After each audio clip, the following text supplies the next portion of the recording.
Hello दोस्तों, कैसे हैं आप सब। राम जी की पाठशाला में आपका बहुत बहुत स्वागत है। उम्मीद करता हूं आप सब अच्छे होंगे और आपकी तैयारी भी बहुत ही बेहतर ढंग से चल रही होगी। आप लोगों को पता है हम लोग राष्ट्रपति को पढ़ रहे हैं और अब तक राष्ट्रपति के निर्वाचन एवं उनसे संबंधित अन्य तथ्यों को हमने समझ लिया है। आज हम लोग समझेंगे राष्ट्रपति की शक्तियों के बारे में कि राष्ट्रपति की कौन कौन सी शक्ति होती है। यहाँ से बहुत सारे क्वेश्चन बनते हैं, तो इन चीज़ों को देखना और समझना जरूरी है। तो चलिए शुरू कर। एक बार आप इसका स्क्रीनशॉट ले लीजिए, फिर मैं आपको ये सब चीज़ समझाना शुरू करता हूँ। पहले से इसलिए लिख के रखा है जिससे मैं एक्सप्लेन करने पे ज़्यादा टाइम दूँ, लिखने में हमारा टाइम वेस्ट ना हो, ये बात आपको पता है। तो राष्ट्रपति की शक्तियों के बारे में बात करेंगे। आज आपको एक एक चीज़ क्लियर होने वाली है, बिल्कुल भी आपको घबराने की ज़रूरत नहीं है। पेन कॉपी उठा लीजिए, अगर नहीं उठाइए तो हो सकता है कुछ नोट करना पड़ जाए। तो सबसे पहले बात करते हैं आर्टिकल 72 के बारे में, आर्टिकल 72 के बारे में। डायरेक्टली यहाँ से क्वेश्चन पूछा जाता है कि राष्ट्रपति की क्षमादान की शक्तियाँ कौन से अनुच्छेद में है, तो आपको बोलना पड़ेगा आर्टिकल 72 में, यानी अनुच्छेद 72 में राष्ट्रपति की क्षमादान संबंधी शक्तियाँ हैं। अब राष्ट्रपति क्षमादान कब दे सकता है? देखो, किसी भी अपराधी को जब दंड मिलता है, कहाँ से मिलता है? कोर्ट से मिलता है, चाहे वो सुप्रीम कोर्ट हो, हाई कोर्ट हो, या डिस्ट्रिक्ट कोर्ट हो, या कोई भी अन्य अदालत हो, या सैन्य अदालत हो, सेना न्यायालय हो। यदि यहाँ से दंड मिल रहा है तो आर्टिकल 72 इन सभी न्यायालयों के जो दंड का फैसला आया है, सजा देने का फैसला आया है, उसमें फेरबदल कर सकती हैं ये शक्तियां राष्ट्रपति की। तो इनको देखना शुरू करते हैं। अब आर्टिकल 72 के अंतर्गत 5 प्रकार की शक्तियां राष्ट्रपति के पास होती हैं, जिससे वो 5 तरह से सजाओं को माफ कर सकते हैं या उनमें फेरबदल कर सकते हैं। तो कौन कौन सी होती हैं? क्षमा होती है। अब देखो यहाँ पे लिखा है क्षमा दान की शक्ति, पर उसके अंदर भी एक क्षमा होती है, क्षमा है ना, माफ कर देना, पार्डन, क्षमा होती है। दूसरी होती है परिहार, तीसरी होती है विराम, चौथी होती है लघुकरण और 5वीं होती है प्रविलंबन। अब ये पांचों की पांचों आपको समझ में आ जाएंगी, बट इनके अर्थ क्या है ये भी जानना हमारे लिए बहुत ज़्यादा ज़रूरी है। तो देखो, जब राष्ट्रपति क्षमा करते हैं, अब देखो आर्टिकल 72 के अंतर्गत यदि राष्ट्रपति क्षमा करते हैं तो जो दोषी होता है वो पूरी तरह से माफ कर दिया जाता है। राष्ट्रपति उसको पूरी तरह से माफ कर देते हैं और वो माफ करने के बाद बिल्कुल ऐसे हो जाता है जैसे निर्दोष व्यक्ति हो, उसने कुछ किया ही नहीं है। क्षमादान की शक्ति के अंतर्गत जब राष्ट्रपति क्षमा करते हैं तो बिल्कुल ऐसे हो जाता है कि उसने कुछ किया ही नहीं है, जैसे कॉमन सिटीजन होता है। वो किसी चीज़ के लिए अगर अयोग्य हो गया है तो वो सब अयोग्यताएं उसकी समाप्त हो जाती हैं और वो एक साधारण एक नागरिक की तरह से जीवन यापन करने लगता है। ये क्षमा के अंतर्गत आता है। दूसरा है परिहार। जब राष्ट्रपति, और सामान्यतः क्षमादान जो क्षमा होती है ना, वो मृत्युदंड के मामलों में ही रहती है। सबसे ज़्यादा लोग जो करते हैं वो मृत्युदंड के मामलों में ही अप्लाई करते हैं इसके लिए, ठीक है, क्षमादान की। उसके बाद है परिहार। जो परिहार है, मतलब ये जो तरीका है माफ करने का, इसका मतलब क्या है कि परिहार में दंड अवधि को कम कर दिया जाता है। जो दंड की अवधि है उसको कम कर दिया जाता है, बट नेचर जो है दंड की उसको परिवर्तित नहीं किया जाता, वो सेम रहती है। यानी कि आप क्या समझो, परिहार में सपोज करो किसी व्यक्ति को आजीवन कारावास हुआ, और वो कठोर कारावास, मैंने आपको पढ़ाया है, अगर आपने आईपीसी मुझसे पढ़ा होगा तो मैंने आपको पढ़ाया है कि जो कारावास होता है वो 2 तरीके का होता है। कठोर कारावास होता है, एक सादा कारावास होता है। कठोर कारावास में काम वगैरह करना होता है, सादे कारावास में लोग पड़े रहते हैं, मजे करते रहते हैं।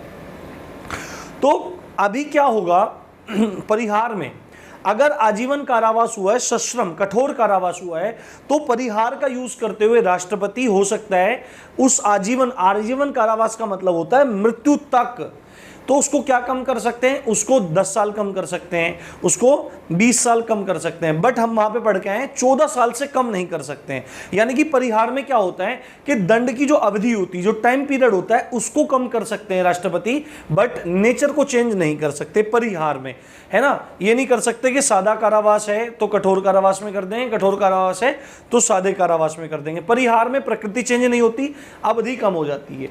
उसके बाद विराम में क्या होता है, विराम में भी अवधि कम होती है। विराम में भी क्या होती है, जो दंड अवधि होती है, नीचे की तरफ निशान लगाया हुआ है, वो क्या हो जाती है, कम हो जाती है।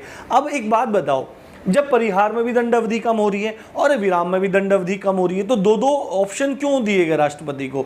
देखो, परिहार किसी भी मामले में राष्ट्रपति दे सकते हैं, पर विराम विशेष कारणों वाला जो मुद्दा होता है उसके लिए प्रयोग किया जाता है। और सामान्यतः ये गर्भवतियों को, जो गर्भवती प्रेग्नेंट जो महिलाएं होती हैं, उनकी दंड अवधि को कम करने के लिए विराम शब्द का प्रयोग किया जाता है। विराम नामक इस ऑप्शन का यूज कर सकते हैं राष्ट्रपति। परिहार में क्या होता है? प्रकृति चेंज नहीं होती, दंड अवधि कम हो जाती है। चौथा आता है लघुकरण। लघुकरण नाम से पता लग रहा है, लघु करना, छोटा करना। अब किस चीज को छोटा करना? अब एक्चुअली में आपको यहां पे कंफ्यूज हो जाएगा। आपको परिहार में लघुकरण लगेगा, लघुकरण में परिहार लगेगा। परिहार में क्या है? दंड प्रकृति चेंज नहीं हो रही है, अवधि कम की जा रही है। और लघुकरण में क्या होगा? प्रकृति परिवर्तित हो जाएगी, अवधि कम नहीं होगी। प्रकृति परिवर्तित हो जाएगी, अवधि कम नहीं होगी। यानी कि प्रकृति में कैसे परिवर्तन हो जाएगा? अगर किसी को कठोर कारावास मिला है तो वो सादे कारावास में परिवर्तित हो सकता है। अगर आप देखेंगे तो आपको क्या हो जाएगा? डाउट हो सकता है कि भाई कहीं गड़बड़ ना हो जाए। तो लघुकरण में क्या होता है? प्रकृति में परिवर्तन हो जाता है, जबकि परिहार में दंड अवधि कम होती है, प्रकृति चेंज नहीं होती है। उसके बाद प्रविलंबन, जो पांचवें प्रकार है प्रविलंबन। प्र अगर हटा दो तो उसमें शब्द निकलता है विलंबन, और विलंबन में से भी न हटा दो तो शब्द निकलता है विलंब। विलंब का मतलब होता है देर करना, डिले करना, स्थगित करना। यानी कि यदि किसी व्यक्ति को सजा दी जानी है, उसकी जो पनिशमेंट है वो अप्लाई की जानी है उस पर, तो उसमें विलंब कर देना, उसमें विलंब कर देना। यदि राष्ट्रपति प्रविलंबन नामक अपनी शक्ति का प्रयोग करते हैं तो वो अस्थायी रूप से दंड में विलंब कर सकते हैं, वो दंड को रोक सकते हैं। यानी कि अगर सपोज करो किसी को 25 जून को फांसी की सजा होनी है और वो दया याचिका लगा देता है राष्ट्रपति के पास कि सर मुझे और समय चाहिए अपना आपको निर्दोष सिद्ध करने के लिए, तो राष्ट्रपति क्या करेंगे? ठीक है भाई, हम आपको प्रविलंबन दे देते हैं। अभी प्रविलंबन यानी कि अभी ये 25 जून को जो आपकी फांसी होनी है इसको अस्थायी रूप से स्थगित कर देते हैं और आगे की तरफ इसको ट्रांसफर कर देते हैं। ये काम राष्ट्रपति कर सकते हैं। तो आर्टिकल 72 में ये 5 प्रकार हैं जिनके माध्यम से राष्ट्रपति क्या कर सकते हैं? किसी भी व्यक्ति को क्षमा कर सकते हैं। और खास बात यह है कि चाहे वह व्यक्ति सेना न्यायालय द्वारा दंडित हो, या सुप्रीम कोर्ट द्वारा दंडित हो, या हाई कोर्ट द्वारा दंडित हो, या डिस्ट्रिक्ट कोर्ट द्वारा दंडित हो, भारत में जितने भी न्यायालय हैं अगर उनके द्वारा दंडित है तो राष्ट्रपति आर्टिकल 72 के अंतर्गत उसको क्षमा कर सकते हैं। ये बात क्लियर हो गई होगी। उसके बाद राष्ट्रपति की नियुक्त करने की शक्तियां, राष्ट्रपति की नियुक्त करने की शक्तियां, नियुक्त समझ गए होंगे आप, है ना? नियुक्त करने की शक्तियां, यानी राष्ट्रपति किस किस को नियुक्त करते हैं, किस किस को अपॉइंट करते हैं, यहां से भी क्वेश्चन आता है। तो सबसे पहली बात, राष्ट्रपति अनुच्छेद 75(1) के अंतर्गत प्रधानमंत्री को नियुक्त करते हैं। जो भारत के प्रधानमंत्री होते हैं उनको अपॉइंट करते हैं, और प्रधानमंत्री की सलाह पर ही जो संघ के मंत्री हैं, जो केंद्रीय मंत्रिमंडल है, मंत्रिपरिषद है, उसके मंत्रियों को अपॉइंट करते हैं। कौन? राष्ट्रपति। दूसरी बात, राज्यों के राज्यपालों को, जो राज्य हैं उनके राज्यपालों को नियुक्त करते हैं। जो यूनियन टेरिटरीज हैं, जो संघ शासित प्रदेश हैं, उनमें जो प्रशासक होते हैं, एडमिनिस्ट्रेटर होते हैं, उनको नियुक्त करते हैं। और दो केंद्र शासित प्रदेश ऐसे हैं जहां पर विधानसभा है, दिल्ली और पुडुचेरी, यहां पर प्रशासक नहीं होते, यहां पर एक नया पद होता है लेफ्टिनेंट गवर्नर का, उपराज्यपाल। तो इनकी नियुक्ति भी कौन करते हैं? इनकी नियुक्ति भी राष्ट्रपति ही करते हैं। बशर्ते किस पे करते हैं? सब मंत्रिपरिषद की सलाह से ही सब काम होता है, मंत्रिमंडल की बैठक ही, मंत्रिमंडल ही सजेस्ट करते हैं, पर कहा जाएगा कि राष्ट्रपति ही नियुक्त करते हैं। तीसरी बात, सुप्रीम कोर्ट के जितने जजेस होते हैं इनको सबको डिटेल से देखेंगे जब आगे जाएंगे।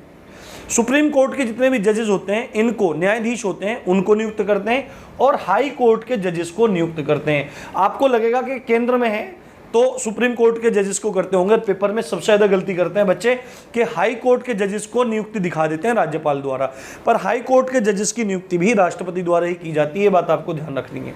उसके बाद जो भारत के सबसे बड़े विधि अधिकारी होते हैं, जिनको महान्यायवादी कहा जाता है, अटॉर्नी जनरल ऑफ इंडिया कहा जाता है, जिनको भारत सरकार का वकील कहा जाता है, उनकी नियुक्ति भी राष्ट्रपति करते हैं। उसके बाद जो भारत के लेखा जोखा का ध्यान रखते हैं, जो कैग होते हैं, कॉम्प्ट्रोलर एंड ऑडिटर जनरल, जिनको हिंदी में बोला जाता है नियंत्रक एवं महालेखा परीक्षक, इनकी नियुक्ति भी राष्ट्रपति द्वारा की जाती है। उसके बाद जितने सारे हमारे आयोग हैं उनके अध्यक्ष एवं सदस्यों की नियुक्ति भी की जाती है।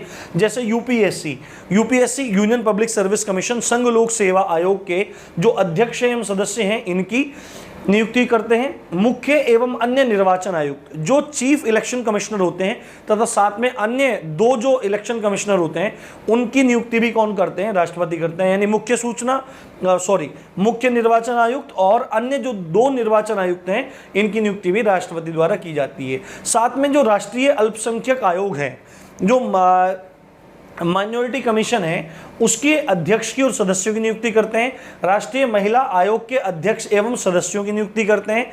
इसी तरह जो राष्ट्रीय मानवाधिकार आयोग है उसके अध्यक्ष और सदस्यों की नियुक्ति करते हैं। जो अनुसूचित जाति यानी एससी और अनुसूचित जनजाति एसटी आयोग है, इसके अध्यक्ष एवं सदस्यों की नियुक्ति करते हैं। और जो अन्य जो पिछड़ा वर्ग आयोग है यानी कि ओबीसी जो कमीशन है उसके अध्यक्ष एवं सदस्यों की नियुक्ति करते हैं। बाद में वित्त आयोग है, भाषा आयोग है, तमाम जितने आयोग हैं इन आयोगों के अध्यक्ष एवं सदस्यों की नियुक्ति कौन करते हैं? श्रीमान राष्ट्रपति जी इनकी नियुक्ति करते हैं। साथ में इसमें एक बात मैं बताना भूल गया हूं, जो राजनयिक होते हैं विदेशों में, हमारे राजनयिक होते हैं और जो हमारे राजदूत होते हैं इनकी नियुक्ति भी कौन करते हैं? इनकी नियुक्ति भी राष्ट्रपति द्वारा की जाती है। ये बात आपको ध्यान रखनी है।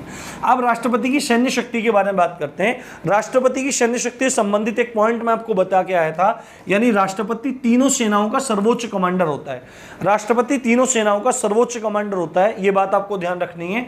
और राष्ट्रपति युद्ध की घोषणा कौन करते हैं? राष्ट्रपति करते हैं। और शांति की घोषणा भी कौन करते हैं? राष्ट्रपति ही करते हैं, बशर्ते इसमें केंद्रीय मंत्रिपरिषद की सलाह रहती है और वो सलाह राष्ट्रपति मानने के लिए बाध्य होते हैं।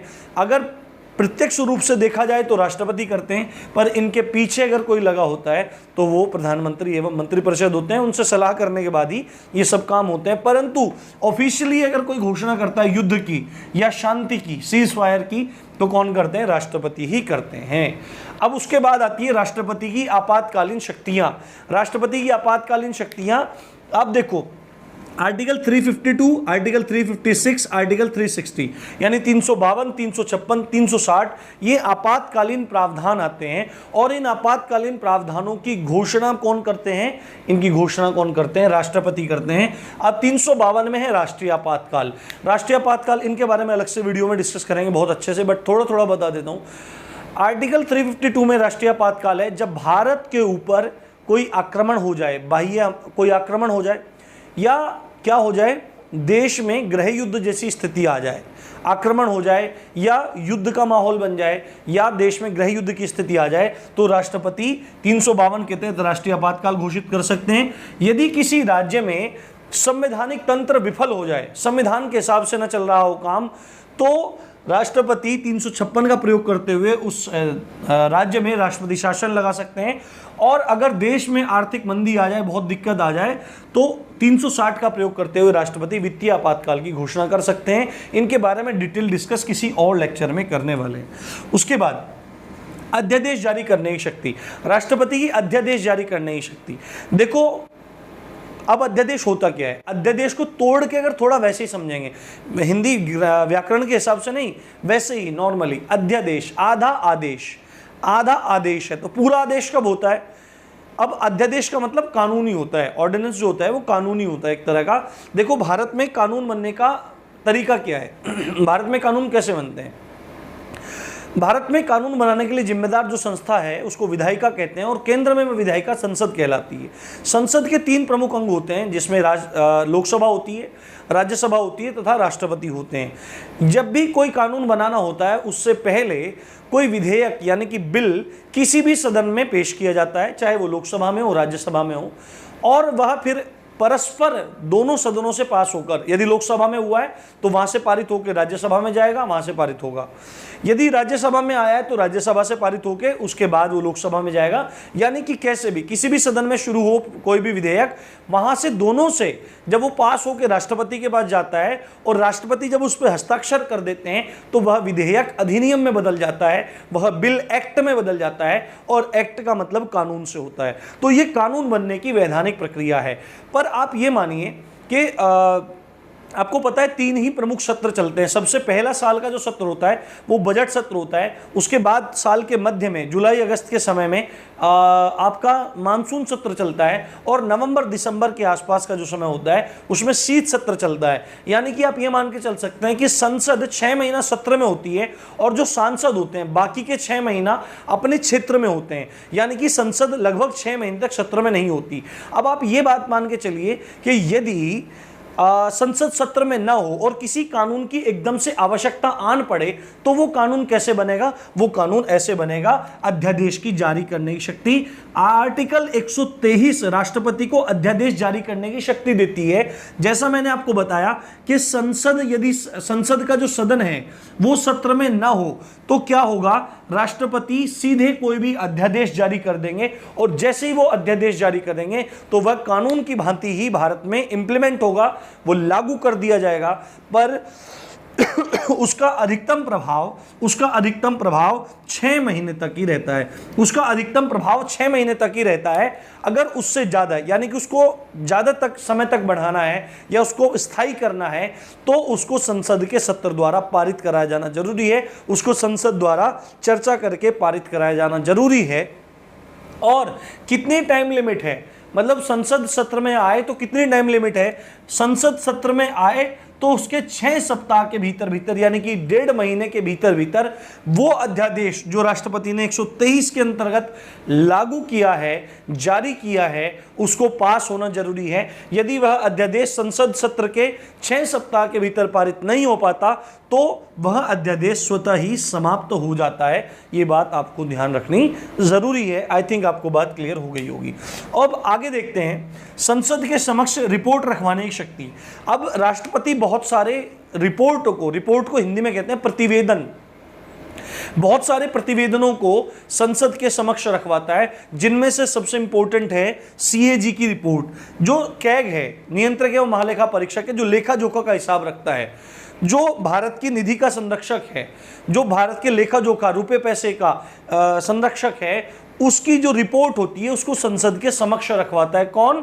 राष्ट्रपति रखवाता है। वित्त आयोग की रिपोर्ट हो, चाहे UPSC की रिपोर्ट हो, चाहे SC/ST कमीशन की रिपोर्ट हो, चाहे OBC कमीशन की रिपोर्ट हो, या अन्य कोई भी आयोग है, जो भी रिपोर्ट देता है वो राष्ट्रपति के माध्यम से ही संसद के पास पहुंचती है।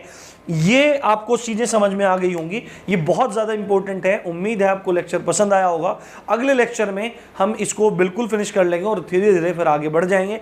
आप अच्छे से पढ़ते रहिए, आपका भविष्य उज्जवल हो। साथ में चैनल को सब्सक्राइब करना मत भूलिए। इन्हीं अच्छी बातों के साथ आप देख रहे थे राम जी की पाठशाला। मैं हूं राम भारद्वाज। जय हिंद, जय भारत।